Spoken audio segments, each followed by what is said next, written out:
लोकसभा चुनाव माननीय उपेंद्र कुशवाहा जी हमारे नेता राष्ट्रीय लोक मोर्चा के राष्ट्रीय अध्यक्ष जी किन परिस्थितियों में चुनाव हारे ये पूरी दुनिया जानती है, अलग से उसमें कहने की जरूरत नहीं है। लेकिन चुनाव के बाद जो उन चीज़ों का जो असर हुआ जी, उस चुनाव में जो असर हुआ उसको एनडीए गठबंधन के सभी घटक दलों ने महसूस किया जी। और यही कारण है कि आपको यह भी मालूम होगा, याद होगा कि तावड़े जी के साथ जब बात हुई थी कि एक लोकसभा सीट, लोकसभा चुनाव माननीय उपेंद्र कुशवाहा जी हमारे नेता राष्ट्रीय लोक मोर्चा के राष्ट्रीय अध्यक्ष जी किन परिस्थितियों में चुनाव हारे ये पूरी दुनिया जानती है, अलग से उसमें कहने की जरूरत नहीं है।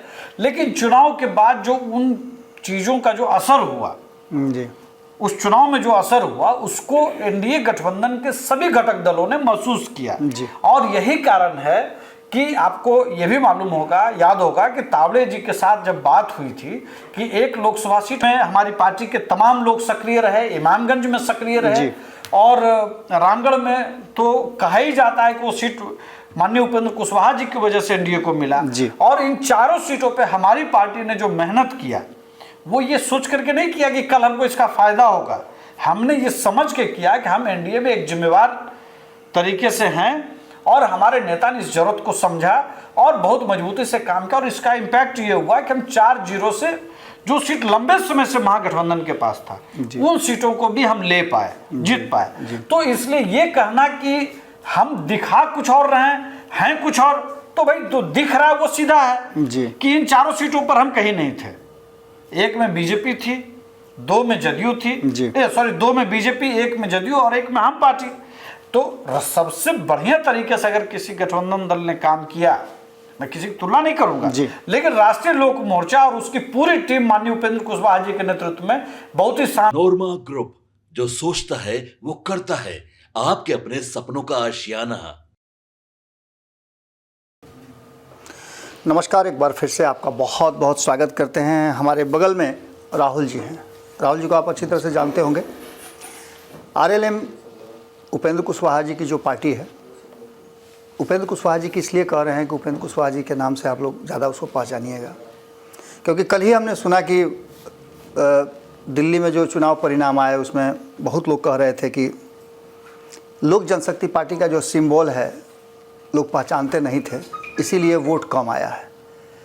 तो उपेंद्र कुशवाहा जी की पार्टी आरएलएम है, जो कि एनडीए की एक मजबूत साथी है, उसी के प्रवक्ता हैं, युवा हैं, बिहार की राजनीति पर बहुत अच्छी पकड़ रखते हैं, पत्रकारिता ऑलरेडी कर चुके हैं, इसलिए चीज़ों को रखने का तरीका इनका अपना ही अंदाज में होता है। और आज हम इनको लेकर के जो बैठे हुए हैं उसके पीछे बहुत सारी बातें होंगी। बात ये होगी कि अब तो दिल्ली का चुनाव ख़त्म हो गया है, काउंटडाउन शुरू हो गया है, 9 महीने का वक्त है और इस 9 महीने में क्या कुछ होगा ये तो भविष्य के गर्भ में है। वर्तमान और जो बीता हुआ समय है भूत, उसमें पांचों दल मिल करके एकजुट होने की, दिखाने की कोशिश कर रहे हैं। हम दिखाना शब्द इसलिए बता रहे हैं कि ये दिखाने जैसा ही लग रहा है, क्योंकि कब कौन किसके साथ रहेगा नहीं रहेगा, अभी इन लोगों को 6-7 महीना हुआ एक साथ आए हुए, तो इसको अभी टेस्ट करना बाकी है। हालांकि 2024 के चुनाव में भी आपने देखा होगा टेस्ट हुआ, टेस्ट का नतीजा आप लोगों को पता है कि सबसे कड़वा टेस्ट तो इन्हीं लोगों को लगा। खैर, उसके बाद उपचुनाव आया, उसमें भी आपने टेस्ट करके देख लिया, लेकिन ये वो फेज़ था जहां या तो दिल्ली का चुनाव था या फिर उपचुनाव था, मुख्य चुनाव आना बाकी है। और इस मुख्य चुनाव में कुशवाहा समाज, जो कि बार बार ये कह रहा है कि हम कहाँ हैं, कुर्मी समाज बार बार ये कह रहा है कि हमारा नेता कौन है, हमारी जगह कहाँ है। यानी कि जो नीतीश कुमार की पार्टी है और उपेंद्र कुशवाहा की पार्टी है, दोनों मिल करके लौकुश समीकरण को साधने की कोशिश करते हैं, लेकिन दोनों में 36 का आंकड़ा भी रहता है। अब जो वर्तमान नेक्सस बना है, जिसमें प्रवक्ता एक साथ बैठते हैं, आप देखे होइएगा अलग अलग जिला में घूम करके एक साथ अपनी बातों को रखते हैं और एकजुट होने की कोशिश करते हैं, उसी के एक अंग ये भी है। इसलिए इनका और इनसे पूछना जरूरी हो जाता है। राहुल जी, आप लोग एकजुट दिखाने का प्रयास कर रहे हैं कि वास्तव में एकजुट हैं? बाबा, मैं आपकी बातों को मैं सिर्फ आगे विस्तार दे रहा हूँ कि जो दिख रहा है जी, हम वैसे ही हैं जी। एनडीए बिहार के अंदर जो दिखता है वैसा ही है। ऐसा बिल्कुल नहीं है कि हम सामने कुछ और दिखते हैं और पीछे से कुछ और होता है। जी। हम आज ही तेजस्वी जी का एक बयान देख रहे थे कि वो दिल्ली है, ये बिहार है, यहाँ हल्दी लगा दिया जाता उड़ते है चिड़िया को और हल्दी पता लगाते नहीं क्या क्या उन्होंने कहा। जी। लेकिन हम तो अभी बिहार में देख रहे हैं कि हल्दी कौन और किसको लगा रहा है। राहुल गांधी 2 बार आ चुके हैं इस बीच में, 15 दिन के दौरान में 2 बार आ जी, चुके हैं। जी, जी। और दोनों बार उन्होंने एक अपनी जमीन कैसे तैयार हो, आरजेडी के बरक्स हम कैसे खड़े हों, जी। कैसे आरजेडी हमको डिक्टेट नहीं कर पाए, जी। इस कोशिश में राहुल गांधी जी ज्यादा दिखाई पड़े, मैंने हल्दी लगा के चले गए। बजाय इसके कि दोनों दल के दिल भी मिल जाए और उसका विस्तार भी हो और बिहार के अंदर जिलों जिलों में उसका एक प्रभाव भी दिखाई पड़े। ये तो मुझे नहीं दिखता, आपको दिखता हो तो आप मुझे बताइए। राहुल जी देखिए, आपसे लेकिन मैं- राहुल जी हाँ। आपसे इस तरह की बातों की अपेक्षा नहीं की जा सकती है कि उसका कमीज सफेद और मेरी कमीज नहीं, ज्यादा सफेद। नहीं, मैंने आपके बारे में और आपके एनडीए गठबंधन के बारे में पूछा है। नहीं। राहुल गांधी पर मैं चर्चा करूंगा, मैं विपक्ष के बारे में चर्चा करूंगा। मैं कह रहा हूं कि आपने कहा कि बिहार में चुनाव अब है, ये आने वाले दिनों में है, जी। ठीक है, और सबसे कड़वा अनुभव हम लोग को रहा। बिल्कुल। लेकिन इसी एनडीए में एक स्पेस है, वो स्पेस किस चीज का है? अपनी बात कहने का जी। और हमारी जरूरत को समझने का। आपको याद होगा कि जब लोकसभा चुनाव माननीय उपेंद्र कुशवाहा जी, हमारे नेता, राष्ट्रीय लोक मोर्चा के राष्ट्रीय अध्यक्ष जी किन परिस्थितियों में चुनाव हारे, ये पूरी दुनिया जानती है, अलग से उसमें कहने की जरूरत नहीं है। लेकिन चुनाव के बाद जो उन चीजों का जो असर हुआ, जी। उस चुनाव में जो असर हुआ, उसको एनडीए गठबंधन के सभी घटक दलों ने महसूस किया। जी। और यही कारण है कि आपको यह भी मालूम होगा, याद होगा कि तावड़े जी के साथ जब बात हुई थी कि एक लोकसभा सीट और एक विधान परिषद की सीट जो खाली हुई है, जी। उसको तत्काल प्रभाव से राज्यसभा सीट में कन्वर्ट किया गया और हमारे नेता को ससम्मान राज्यसभा में भेजा गया। उसका भी 2 साल का कार्यकाल, पौने 2 साल का बचा हुआ था, इसका भी लगभग उसी अवधि का बचा हुआ था। तो हम ये कह सकते हैं कि भाई कोई बात हुई और अगर उसका कोई असर हो गया, यहाँ भी तो आप लोग ठगे ठीक है, गए, यहाँ भी आप लोग ठगे गए। नहीं, ठगे जाने की कोई बात नहीं है। आप अगर कहेंगे कि भाई उनको 4 साल के मिला, आपको 2 साल का मिला, जी। तो मैं बहुत स्पष्ट शब्दों में कहूंगा, मैं बहुत स्पष्ट शब्दों में जी। कि पौने 2 साल की अवधि बची हुई थी एमएलसी वाली सीट की। जी। एमएलसी सीट को कन्वर्ट किया गया राज्यसभा सीट में, जी। तो समान अवधि वाली सीटों में कन्वर्ट किया गया। उसमें 4 उसका, 2 मेरा, और ये इन चीजों में नहीं पड़ना चाहिए। बात ये होनी चाहिए कि सम्मान हमें मिला कि नहीं। जो चीजों को लेकर के काम हुआ लोकसभा चीजों में, जिनका असर हुआ, जी। क्या उसको करेक्ट करने की कोशिश एनडीए गठबंधन ने किया या नहीं किया? और किया, उसके बाद आपने देखा होगा कि जब उपचुनाव 4 सीटों का हुआ और कई ऐसी सीटें, जी। बेलागंज की सीट जैसे आप एक बात के लिए ले लीजिए, आरा में जो रामगढ़ की सीट, नहीं, आरा वाली जो सीट थी, अच्छा हाँ, तरारी वाली, या रामगढ़ की भी बात आप कर लीजिए, जी। ये 3 सीट महागठबंधन के पास था। जी। और आपको ये भी याद होगा कि माननीय उपेंद्र कुशवाहा जी ने बहुत मजबूती से, तरारी में तो मैं खुद ही कई दिनों तक मैं रहा हूं, जी, मेरी बातचीत उस समय भी और आपसे हुई थी। बेलागंज में हमारी पार्टी के तमाम लोग सक्रिय रहे, इमामगंज में सक्रिय रहे, और रामगढ़ में तो कहा ही जाता है कि वो सीट माननीय उपेंद्र कुशवाहा जी की वजह से एनडीए को मिला। और इन 4 सीटों पे हमारी पार्टी ने जो मेहनत किया, वो ये सोच करके नहीं किया कि कल हमको इसका फायदा होगा। हमने ये समझ के किया कि हम एनडीए में एक जिम्मेवार तरीके से हैं और हमारे नेता ने इस जरूरत को समझा और बहुत मजबूती से काम किया। और इसका इम्पैक्ट ये हुआ कि हम 4-0 से जो सीट लंबे समय से महागठबंधन के पास था, उन सीटों को भी हम ले पाए, जीत पाए। तो इसलिए ये कहना कि हम दिखा कुछ और रहे हैं कुछ और, तो भाई जो दिख रहा है वो सीधा है कि इन 4 सीटों पर हम कहीं नहीं थे। एक में बीजेपी थी, 2 में जदयू थी, 2 में बीजेपी, 1 में जदयू और 1 में हम पार्टी। तो सबसे बढ़िया तरीके से अगर किसी गठबंधन दल ने काम किया, मैं किसी की तुलना नहीं करूंगा, लेकिन राष्ट्रीय लोक मोर्चा और उसकी पूरी टीम माननीय उपेंद्र कुशवाहा जी के नेतृत्व में बहुत ही शानदार तरीके से गठबंधन का धर्म क्या होता है उसको निभाने का काम किया। अभी आप देखिए, अभी कार्यकर्ता जिलावार सम्मेलन चल रहा है, उसमें हमारी पार्टी की सक्रिय भूमिका है और मैं मीडिया कोऑर्डिनेटर के तौर पर मैं हूं उसमें। आपको नहीं, कई बार हमने और कई जिलों में मैं भी उसमें गया हूं और वहां जो समन्वय दिखता है, तो मैं बहुत स्पष्ट शब्दों में मैं कह सकता हूं कि बहुत ही शानदार समन्वय है। हम कहिए कि 4 दल सत्ता में सीधे तौर पर हैं जी। बिहार में, 3 दल सरकार में भी है, और एक जो चिराग पासवान जी हैं वो दिल्ली की सत्ता में भी है। हम एक बतौर राज्यसभा सांसद हम इस पार्टी के साथ हैं जी।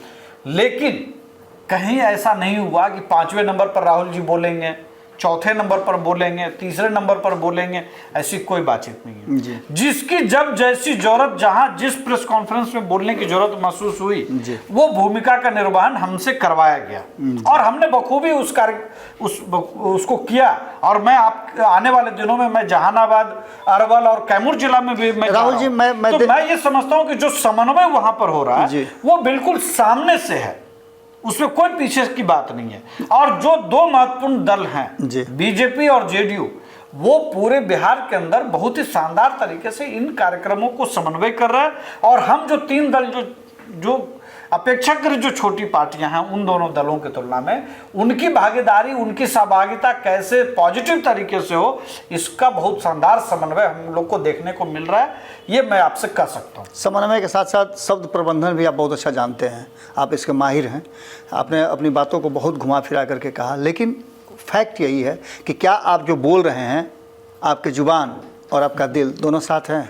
देखिए, अगर दिल और जुबान एक साथ नहीं होता तो मैं अररिया भी गया हूँ जी, मैं औरंगाबाद भी मैं गया हूँ।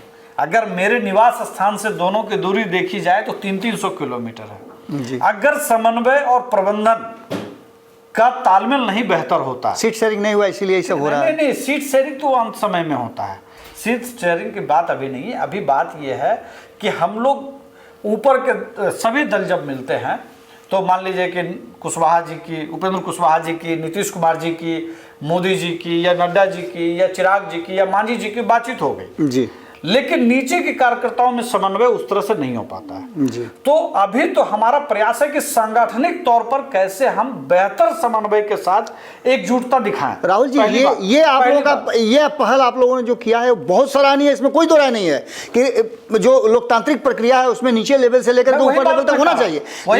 लेकिन फैक्ट क्या है ना, फैक्ट क्या है कि आप लोग नहीं, आप लोगों में एक चीज की कमी नजर जरूर आ रही है, और वो है कि आप लोग भले नहीं बोले, आप लोगों को बोलने का मौका भी नहीं दिया जाता है। आपने खुद ही स्वीकार किया कि हम छोटी पार्टी हैं, तो बोलने का मौका नहीं दिया जाता, तो आप लोग सीट शेयरिंग के समझौता में हमेशा क्रश होते हैं। आपने लोकसभा के साथ में भी आपके साथ यही हुआ, एक सीट दिया गया और वो भी हरा दिया गया। अब विधानसभा में आप लोगों के साथ क्या होगा ये तो अच्छी तरह से समझ में आ रहा है ना, देखिए, क्योंकि पहले ही मारामारी बड़े दलों में है। नहीं, कोई मारामारी नहीं। आपसे तो पूछा तक नहीं जाता है। नहीं, आपसे पूछा गया था क्या दिल्ली में? देखिए, दिल्ली में आपसे पूछा गया था। चीजों को लेकर के एक भ्रम की स्थिति फैलाई जाती है मीडिया की तरफ से। ये नहीं, आप मीडिया देखिए, चूंकि देखिए, नहीं, मीडिया कोई भ्रम नहीं फैलाती है। मुझे जवाब तो दे, मीडिया कोई भ्रम नहीं फैलाती है। आप जो कहते हैं मीडिया वही कहती है। मुझे लगता है कि जवाब सुन लेना चाहिए इस पर जी। मेरा ये कहना है, या हमारी पार्टी की समझ बहुत स्पष्ट है कि अभी हम 243 सीटों पे जहां पे भी हम मजबूत हैं वहां मजबूती के साथ हम काम करें। अभी हमारा कार्यक्रम जिले, हमारे नेता माननीय उपेंद्र कुशवाहा जी हर जिले में गए थे, हमारे जिले में भी गए थे, सभी जिलों में गए थे। एक आध जिला अगर कोई छूटा हो तो मुझे नहीं ध्यान में आता है। अभी माननीय मुख्यमंत्री जी भी जा रहे हैं, फिर चिराग पास माननीय जीतन राम मांझी जी का भी 28 फरवरी को संभवतः गांधी मैदान में उनका भी कार्यक्रम है। फिर चिराग पासवान जी का भी अलग अलग कार्यक्रम हो ही रहा है। फिर माननीय प्रधानमंत्री जी आ रहे हैं। तो ये कह देना कि आज सब कुछ तय हो गया है। आपने सुना होगा कि बीजेपी के प्रदेश अध्यक्ष ने कहा कि फॉर्मूला तय हो चुका है जी, ठीक है। तो फॉर्मूला क्या तय हुआ ये तो बड़े नेता बताएंगे, ये मैं नहीं बता सकता हूं। लेकिन जो चीजें सामने दिख रही हैं कि हम सभी पांचों दल के लोग, जो कार्यक्रम चल रहा है संगठन का, उसमें कन्वेनर पांचों दल के लोग हैं। जो मीडिया का जो प्रेस कॉन्फ्रेंस का काम चल रहा है उसे पांचों दल के लोग कोऑर्डिनेटर के तौर पर हैं। एक में तो मैं खुद ही हूं। उसके बाद पांचों दलों के जो प्रदेश अध्यक्ष हैं वो सभी लोग जा रहे हैं, एक साथ जा रहे हैं, एक साथ खा रहे हैं, कार्यकर्ताओं के साथ खा रहे हैं। मुझे लगता है कि पहली प्राथमिकता हमारी है कि एकजुटता का एक संदेश जाए। दूसरी बात आई कि मारामारी। हम लोकसभा चुनाव में थे, वहां पे सीटों को लेकर के जो भी बातचीत हुई, मुझे पूरा विश्वास है इस एनडीए गठबंधन में कि जो चीजें हुई थी लोकसभा चुनाव में, उसका नुकसान पूरे शाहाबाद के इलाके में झेलना पड़ा। सिर्फ मुझे तो नहीं झेलना पड़ा, शाहबाद में, मगध में, दोनों जगह आपको, सिर्फ मुझे नहीं झेलना पड़ा, माननीय उपेंद्र कुशवाहा जी को सिर्फ नहीं झेलना पड़ा। नहीं। इस पूरे लॉस को माननीय प्रधानमंत्री नरेंद्र मोदी जी, अमित शाह जी, नीतीश जी, सभी ने महसूस किया। सबको महसूस हुआ। और मुझे पूरा विश्वास है, मैं आपके चैनल के माध्यम से मैं ये बात अपने कार्यकर्ताओं को भी मैं कह रहा हूँ और सभी दल के लोगों को मैं ये कह रहा हूँ कि पूरा विश्वास है मुझे कि जिन दलों को छोटा समझा जाता है उनकी भी चुनाव में बहुत महत्वपूर्ण भूमिका होती है। आप देखिए अभी कि अगर दिल्ली के अंदर मैं एनडीए जीती है, बहुत शानदार जीत है, लेकिन मैं एक बात तो कह सकता हूं कि 15 सीटों पे कांग्रेस को इतना वोट आया कि वहां पे आम आदमी पार्टी को हराने में या कहिए कि हारने में आम आदमी पार्टी बड़ी भूमिका, कहीं ना कहीं एक भूमिका रही। अगर दोनों के बीच में तालमेल होता तब भी हमारी सरकार वहां बनती। लेकिन बहुत संभव है कि सीटों का जो ये डिफरेंस है वो हो सकता है कि कम हो जाती। लेकिन कई बार ऐसी परिस्थितियां होती हैं कि सीटों का दायरा और भी बढ़ जाता है। क्योंकि देखिए अरविंद केजरीवाल जी का जो अहंकार था ना बाबा, ये चीज को भी मैं एक मिनट में बोलूंगा कि पहली बार इतिहास में ऐसा दर्ज हुआ कि आप भ्रष्टाचार के मामले में आप जेल चले गए और आप जेल में रहते हुए भी आपने मुख्यमंत्री की कुर्सी नहीं छोड़ी। ये पूरे बिहार की पूरे कहिए कि दिल्ली की जनता का एक मतलब अपमान था। ये बिल्कुल उनको एक संदेश देना चाहिए था। मैं श्रद्धेय नेता आदरणीय लालू जी का मैं बहुत सम्मान करता हूँ, लेकिन जब वो भ्रष्टाचार के मामले में फंसे तो जेल जाने से पहले उन्होंने इस्तीफा दिया। बिल्कुल हेमंत सोरेन जी कल पाक साफ हो जाएं कि दोषी होंगे ये तो कोर्ट तय करेगा। जी आज लालू जी दोषी हो गए, लेकिन उन्होंने जो नैतिकता का तकाजा था उसको उन्होंने निर्वहन किया। जब हेमंत सोरेन जी जब जेल जा रहे थे, कोर्ट के आदेश पे जा रहे थे ना, मेरे कहने से तो नहीं जा रहे थे, उन्होंने इस्तीफा दिया और किसी व्यक्ति को उन्होंने मुख्यमंत्री बनाया।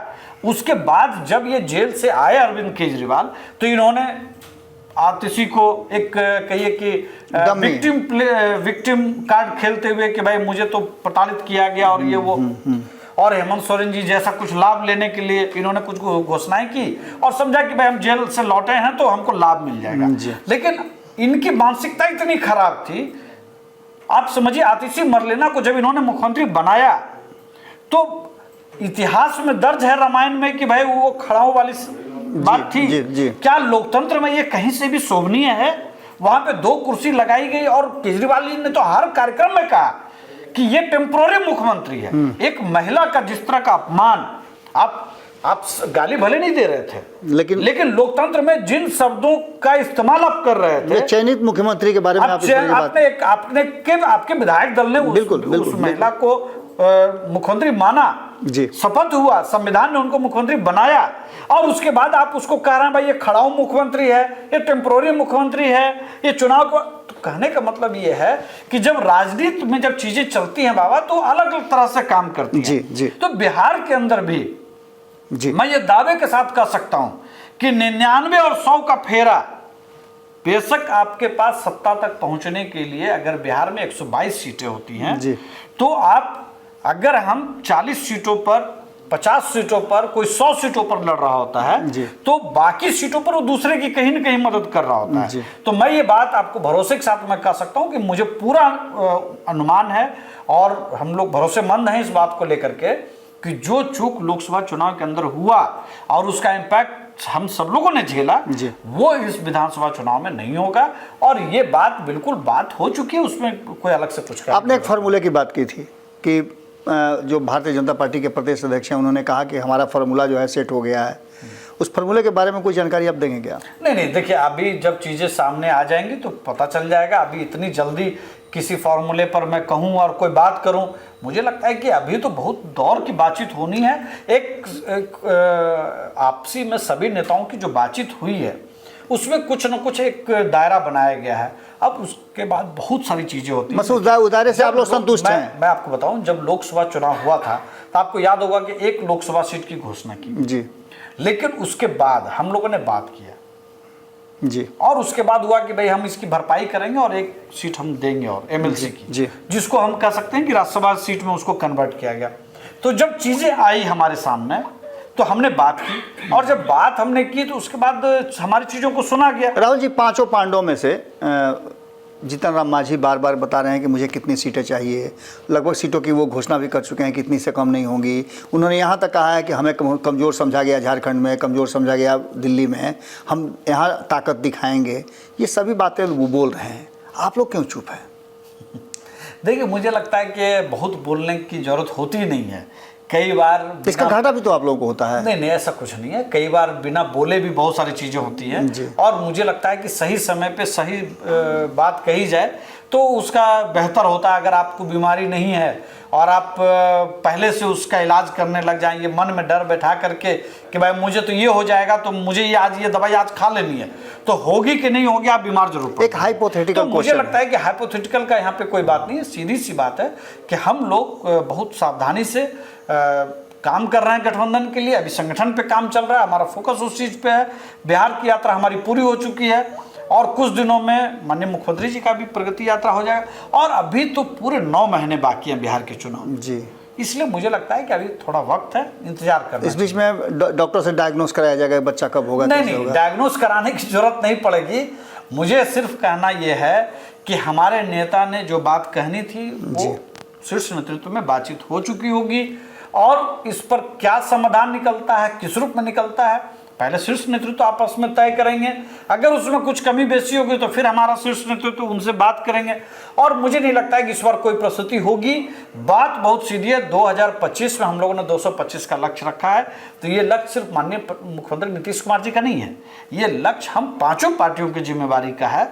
और मैं समझता हूं कि जब ये लक्ष्य हम लोगों ने रखा है तो फिर हम लोग इस पर काम कर रहे हैं। 2020 में भी तो इसी तरह की परिस्थितियां बनी थी, आप लोग सब संतुष्ट थे कि महागठबंधन में आपको सीटें मिलेंगी, लोकसभा में जिस तरह से मिला उस तरह से मिलेगा, लेकिन अंततः जो हुआ आपको पता है। यहाँ आने के बाद भी आपको कोई जगह नहीं मिला, एनडीए ने भी जगह नहीं मिला, आपने एक अलग अलायंस बना करके चुनाव लड़ा, बहुत अच्छा चुनाव आप लड़े, अच्छा आपने प्रदर्शन भी किया, सीटें आने जाना अलग बात है। इस बार क्या लगता है आपको कि अगर ये ऐसी ही परिस्थितियाँ बनती हैं और सीटों की मारामारी होगी, 243 को आप बढ़ा तो सकते नहीं हैं, ऐसी स्थिति में क्या नीतीश कुमार 100 से नीचे और जो भारतीय जनता पार्टी वो 100 से नीचे सीट पर मानेंगे? क्योंकि आप लोग देखिए सीटों का डिमांड जो हो रहा है, 40 सीट पर आकर के अटक गए हैं। चिराग पासवान 20 सीट वही मांग रहे हैं, 60 सीट तो यही हो गया, तो फिर आप लोग कहाँ उसमें शामिल हो रहे हैं? उसमें मुकेश सहनी को कहा जा रहा है कि लेके आया जाएगा। नहीं, देखिए बाबा, हम एक बात बहुत स्पष्ट शब्दों में कहेंगे कि हर व्यक्ति की अपनी एक जरूरत होती है जी। उस जरूरत को हम अभी जाहिर करें, इसका कोई मतलब भी नहीं है। दूसरी बात, 2020 के चुनाव में क्या हुआ, कैसे हुआ, तो उसका खामियाजा हमें तो भुगतना पड़ा जी। लेकिन कई सीटों पे हमारी अच्छी स्थिति रही, हम बेहतर परफॉर्म किए, बेहतर तरीके से लड़े। लेकिन अगर तेजस्वी जी उस वक्त हमारी चीज़ों को मान लिए होते जी तो आज मुख्यमंत्री कौन होता? आज तो मान रहे हैं तेजस्वी यादव, आज ही उन्होंने मंच पे मैं क्या कर रहा हूं? जदयू कार्यालय के बगल में आज कार्यक्रम चल रहा था। क्या कर रहा हूं कि 2020 में सबसे ज्यादा घाटा किस पार्टी को हुआ? सत्ता के दहलीज पर पहुंच करके अगर कोई पार्टी फंस गई जी तो वो आरजेडी है। 17 महीने हम तो यही कह रहे हैं। 17 महीने के लाभ ही तो छोड़ दीजिए ना, 17 महीने के जो पाप है वो सबको पता है। देखिए किन परिस्थितियों में वो आए 17 महीने के लिए, और उसके बाद नीतीश कुमार जी ने किस तरह से उनको बाहर किया, ये सबको पता है। लेकिन मैं एक बात मैं कहूँगा कि हम लोगों ने तो एक ही बात कही थी ना कि चुनाव के बाद मुख्यमंत्री तय होना चाहिए जी। और अगर तेजस्वी जी अपना चेहरा आगे रख करके चुनाव नहीं लड़ते जी तो आज वो ज़्यादा बेहतर स्थिति में होते। आज दिल्ली में माननीय प्रधानमंत्री जी का जो काम है और दिल्ली में किसी को आगे बढ़ा करके चुनाव नहीं लड़ा गया, तो आज बीजेपी बेहतर वहां कर पाई या कमजोर कर पाई? नहीं, बेहतर कर पाई। तो जाहिर सी बात है कि तेजस्वी जी के साथ एक टैगलाइन था। आप एक बड़ी बात बोल रहे हैं। नहीं, मैं कोई बड़ी बात नहीं कर रहा हूं। सुनिए, तेजस्वी जी के साथ एक टैगलाइन था जी। टैगलाइन क्या था? उनके माता अमित शाह की भाषा बोल रहे हैं आप। उनके माता और पिता की जो भूमिका थी जी, वो उनके साथ टैगलाइन है। लेकिन माननीय मुख्यमंत्री नीतीश कुमार जी जब 2005 में मुख्यमंत्री बने जी, तब से उनका जो बिहार को लेकर के जो ट्रैक रिकॉर्ड है काम करने का, वो यहाँ पे इनका प्लस पॉइंट है। इस चीज को मैं कोई गलत बात नहीं कर रहा हूँ या मैं अलग बात में कह रहा हूँ। आपको लग रहा हो, आपको लगता होगा कि मुझे आप घुमा करके कुछ कह देंगे, मैं ये बात नहीं कर। वो तस्वीर नहीं, मैं घुमाने के मूड में नहीं हूँ। सुनिए, मैं वही बातें कह रहा हूँ जो आप कह रहे हैं। वो तस्वीर, जिस तस्वीर की बात मैं कह रहा हूँ जी, जब लंबे समय 27 साल सत्ता से दूर रही बीजेपी, तब उन्होंने सामूहिक नेतृत्व पर लड़ने का फैसला किया जी और बिहार में 20 साल से सीधे तौर पर सत्ता से आरजेडी बाहर है। जी तो निश्चित तौर पर इनको भी सामूहिक नेतृत्व पर चुनाव लड़ना चाहिए और इसका फायदा इनको मिलता है। लेकिन जिस तरह से मैं कह रहा हूं, इशारा है कि सुझाव है? नहीं, सुझाव नहीं, मैं तो उनकी स्थिति की बात में कर रहा हूं कि आज भी जिस तरह से जी कांग्रेस और आरजेडी का सुर फुटवल है और आरजेडी खुलेआम अपने को मुख्यमंत्री के तौर पर प्रोजेक्ट करके चुनाव लड़ने जा रही है, मैं आपको कह रहा हूं कि नेता विपक्ष की भी स्थिति नहीं बचेगी आरजेडी की। आरजेडी को मैं सुझाव दे रहा हूं कि अगर उनको चुनाव बिहार में आना है तो सबसे पहले अपने चेहरे को पीछे करें, क्योंकि आपके ऊपर जो बुरा दौर रहा है लालू जी का और राबड़ी जी का बिहार के संदर्भ में जी। वो बैगेज है तेजस्वी जी के पीठ पर और उससे वो इस जीवन में नहीं मुक्त हो सकता। चलिए, आपने जो बातें कही कि चुनाव के बाद मुख्यमंत्री का चेहरा तय होना चाहिए था, अच्छी बात आपने कही, होता भी ऐसा ही है, हमारे संविधान में भी यही लिखा हुआ है। लेकिन नीतीश कुमार के मामले में आप लोग ऐसा क्यों नहीं कहते हैं? नहीं, मैं इसलिए नहीं कहता हूं, बहुत स्पष्ट है कि बिहार के जिस संकट से नीतीश कुमार जी ने निकाला, उनके नेतृत्व में एनडीए ने यहाँ पर काम किया, वो बहुत ही प्रूव्ड है। हाशिए पर चल गई आरजेडी को, उन्होंने फिर से जीवित कर दिया 2015 में। तो परिस्थिति बस कुछ चीजें पुनर्जीवित हो जाती हैं, लेकिन दो मौके मिलने के बाद भी तेजस्वी जी आज भी सीखने को तैयार नहीं है, आज भी नहीं सीखने को तैयार है। लेकिन नीतीश कुमार जी आज भी इस उम्र में भी, जब आप तमाम लोग कहते हैं तेजस्वी यादव की बुजुर्ग हो चुके हैं, तेजस्वी यादव की जो कमियां रह गई हैं, आप लोग जाकर के इस बार 2025 में ठीक करेंगे? हमारा कोई इंटरेस्ट नहीं है, क्योंकि मुझे मालूम है कि बिहार को डबल इंजन की सरकार की जरूरत है। बिहार को अभी खूब सारा विकास की जरूरत है, बिहार को अभी एक उड़ान की जरूरत है और अभी केंद्र और राज्य में एक सरकार का होना बेहद जरूरी है। और पिछले 2 बजट से जो बिहार को मिला है, आने वाले दिनों में हम समझते हैं कि और भी बहुत ही बेहतरीन होगा। माननीय प्रधानमंत्री नरेंद्र मोदी जी बिहार में भागलपुर को 24 तारीख को आ रहे हैं और हम लोग उम्मीद कर रहे हैं उस दिन भी बिहार को बहुत कुछ मिलेगा। चलिए राहुल जी, आपने तो ये सब बातें बता दी, पॉलिटिकल बातें हमने कर लिया। हम आपसे अब 2 सवाल और पूछेंगे। पहला सवाल ये कि जो बजट अभी आया है, इस बजट में बहुत सारी बातें, लगातार चर्चा बिहार की हो रही है। इस बजट में बिहार बिहार बिहार बिहार और बिहार है। इसके बाद दिल्ली जीतने के बाद प्रधानमंत्री नरेंद्र मोदी ने अपने लोगों के बीच में जब वो बात कर रहे थे, जीत की बधाई दे रहे थे, तो उन्होंने बिहार का नाम और नीतीश कुमार का नाम कई बार लिया है। इसको आप कैसे देख रहे हैं? क्या ये आप लोगों के बॉन्डिंग का है या फिर एक इशारा है कि अब आगे भारतीय जनता पार्टी डोमिनेट करेगी? नहीं, ऐसा कुछ नहीं है। माननीय प्रधानमंत्री जी ने जिस तरह से माननीय मुख्यमंत्री नीतीश कुमार जी का नाम लिया है, उससे बेहद स्पष्ट है और कई मौकों पर यह बात आ चुकी है कि 2025 के बाद भी बिहार में मुख्यमंत्री का पद खाली नहीं है। एक बार फिर से नीतीश कुमार जी के नेतृत्व में एनडीए की सरकार बन रही है। ये संदेश बहुत स्पष्ट है और माननीय प्रधानमंत्री नरेंद्र मोदी जी ने जो भी कुछ कहा है, ये इसी तरफ इशारा करता है। और दूसरा, बजट को लेकर के? बजट को लेकर के तो भाई मैं एक ही बात मैं कहूँगा कि पिछले बार भी और इस बार भी विपक्ष की तमाम पार्टियों ने, पता नहीं आरजेडी कैसे उसको नहीं पढ़ पाती है, बिहार का बजट, बिहार के चुनाव के लिए बजट क्या नहीं कहा। तृणमूल कांग्रेस ने तमाम पार्टियों ने, सभी दलों ने तो कहा। मुझे लगता है कि इतनी सबके बाद भी अगर बिहार को अगर कुछ मिल रहा है तो हम सब लोग को स्वागत करना चाहिए। आप लोग खुश हैं? बिल्कुल। 12 लाख जो टैक्स एग्जम्पशन से अलग रखा गया है, उसको आप कैसे देखते हैं? इससे कितना फायदा होगा? देखिए, सिर्फ एक पॉइंट को उठा करके कि बिहार में 12, मैं आपके सवाल का जो दायरा है, आप ये कह रहे हैं कि भाई बिहार में कितने लोग हैं जिसको लाभ होगा? नहीं, वो मेरा कहने का मतलब नहीं है। इसका फायदा कितना लोगों को मिलेगा?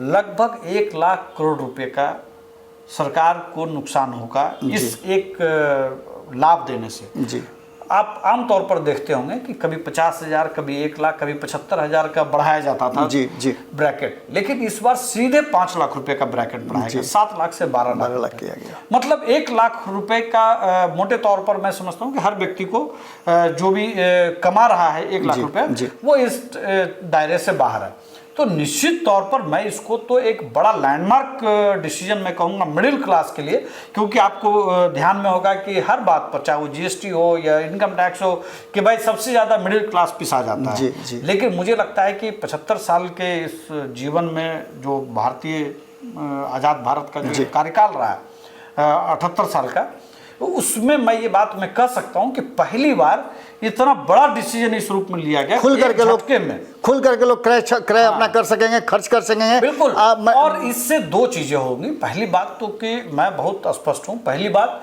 कि क्रय क्षमता लोगों की बढ़ेगी जी। दूसरी बात, जब क्रय क्षमता बढ़ेगी तो मैन्युफैक्चरिंग सेक्टर से सर्विस सेक्टर तक हर चीज का डिमांड बढ़ेगा। तीसरी बात कि भले आपको डायरेक्ट लग रहा है भारत सरकार को कि 1 लाख करोड़ का लॉस होगा जी, लेकिन इनडायरेक्ट टैक्सेस जब आप कंजम्पशन करेंगे, जब आप सर्विसेज लेंगे, तो जो अलग अलग लेवल पर जो टैक्सेस लगते हैं। तीसरी बात मैं बाबा कहूंगा, जिसकी तरफ बहुत कम लोग ध्यान देते हैं, कि अगर 7 लाख रुपए 8 लाख रुपए किसी का टैक्स फ्री था, अगर वो 12 लाख तक है, अगर उसके पास कुछ पूंजी बचता है जी, तो वो कुछ नए इन्वेस्टमेंट की तरफ भी सोच सकता है। और उसको बैंक से भी एक उत्साह होगा। अभी देखिए रेपो रेट में भी 0.25 का कमी हुआ 5 साल के बाद, और आने वाले कई महीनों में ये उम्मीद की जा रही है कि इस फाइनेंशियल ईयर नहीं, मैं इस कैलेंडर ईयर में 0.75 का एक आकलन है कि और भी घटेगा। तो इसके बाद लोग जब लोन वगैरह लेंगे, चाहे वो गाड़ी के लिए, घर के लिए, या दूसरे कंज्यूमेबल आइटम के लिए, या बिजनेस के लिए, या स्टार्टअप के लिए, परेशानी लोगों को नहीं, मुझे लगता है कि थोड़ा सा एक रिलीफ तो बिल्कुल है। बिल्कुल। मैं ऐसे ही जवाब की उम्मीद भी आपसे कर रहा था, इसीलिए मैंने सवाल भी किया था। तो ये राहुल जी थे, राहुल जी से मैंने बहुत कठिन सवाल भी पूछे हैं, कड़े सवाल भी पूछे हैं। कैसा लगा आप जरूर बताइएगा। अगर आपके पास भी कोई सवाल हो तो लिखिएगा ज़रूर, क्योंकि फिर राहुल जी को हम बुलाएंगे और इनसे उन्हीं कठिन सवालों पर फिर से जवाब खोजेंगे। बहुत बहुत धन्यवाद। नमस्कार। नमस्कार। आपके सपनों को हमने सजाया है, ई होम्स पैनोरमा को हमने बनाया है। ई होम्स मेरा एक सपना था जिस पे मैं पिछले 4 साल से काम कर रहा था। हमने जो बनाया है वो सबने है माना। ई होम्स पैनोरमा में हो आपका भी आशियाना। और फाइनली हमने 2021 में इस प्रोजेक्ट को लॉन्च किया। बहुत लोग अप्रिशिएट कर रहे हैं कि पूर्णिया जैसे शहर में, बिहार के, एक तो बिहार की बात करें उसमें भी पूर्णिया जैसे छोटे जगह में इस तरह का लाइफस्टाइल देना, ये सुन के हम लोगों को बहुत अच्छा लगता है। ई होम्स में हमने कुछ और भी किया है, जैसे हम जिस जगह में रह रहे हैं हमारे फैमिली सिक्योर हो, उनको सिक्योरिटी का ध्यान में रखा है। आपकी सुविधा और सुरक्षा आपके लिए खास है, ये आपका विश्वास है। इसमें आर्टिफिशियल इंटेलिजेंस का 7 लेयर सिक्योरिटी का हमने इस्तेमाल किया है। लस ग्रीन कैंपस को बनाया है। यदि हमारा बाउंड्री वाल है तो वो वर्टिकल गार्डन है। ये जितनी भी फैसिलिटी होता है एक इंटरनेशनल टाउनशिप में, ई होम्स है, ये हम लोग विश्वास नहीं कर पा रहे हैं। जो भी हमारे मित्र दोस्त या जो भी हमारे बाहर के बाहर आते हैं, तो हम लोगों को बहुत अच्छा सुनने को मिलता है और बहुत अच्छा क्रेडिट मिल रहा है। वो सारा हमने सिर्फ एक बिल्डिंग नहीं बनाया, हमें एक बहुत अच्छा लाइफस्टाइल दिया ई होम्स में, और मेरा एक सपना था जिसको मैं आज फुलफिल होते हुए देख पा रहा हूँ। ये आपका आवास है। ई होम्स पैनोरमा में अब आपका निवास है। E Homes Panorama, luxurious lifestyle redefined. Panorama group, जो सोचता है वो करता है। अगर ये वीडियो पसंद आई और वह बिहार के राजनीति और बिहारियत से सरोकार रखेनी तो सब्सक्राइब बटन दबा के चैनल के सब्सक्राइब कर ली। ओजे एगो घंटी बा, ओकरा बटन दबा देला से कुल सटीक और मारक खबर रुआ मुफ्त में मिल जाई। अगर रुआ पत्रकारिता के हमनी के नया प्रयोग में सहयोग कर चाहतानी तो ज्वाइन बटन दबा दी। पेटीएम नंबर नोट कर ली 9386 816 700।